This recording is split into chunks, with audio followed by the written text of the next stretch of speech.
Hi guys, સૌથી પહેલાં આપણે લેશું મુલતાની માટી.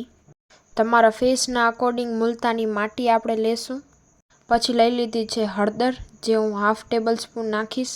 પણ તમે એટલી બધી ન નાખજો, એનું કારણ તમને એન્ડમાં ખબર પડી જશે. પછી લઈ લેશું એલોવેરા જેલ.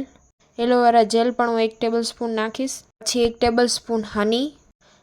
ને આ બધાને લાઇટ કરવા માટે ગુલાબજળ નાખશું આપણે થોડો કરીને ગુલાબજળ નાખવાનો, નકર સાવ પાણી જેવું પેસ્ટ બની જશે.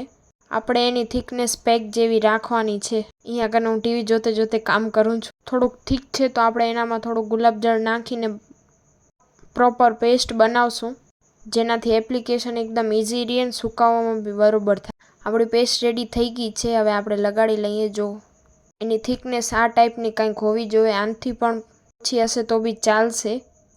સો આપણો પેક લાગી ગયો છે. Weight four final look. મને એવું લાગે છે કે પેકની થિકનેસ ઘણી રહી ગઈ છે. એના કારણે હું લાસ્ટમાં એટલી કંટાળી ગઈ કે ફેસ જેમ કરું ને એમ સુકાતો જ નહોતો. છેલ્લે બાકી હવે કંટાળીને વોશ કરવા જાઉં છું. Here is the final glow. ઠીકઠાક આવ્યો છે, કેમ કે મેં હળદર ઘણી નાખી દીધી હતી, તો તમે એ વાતનો ધ્યાન રાખજો.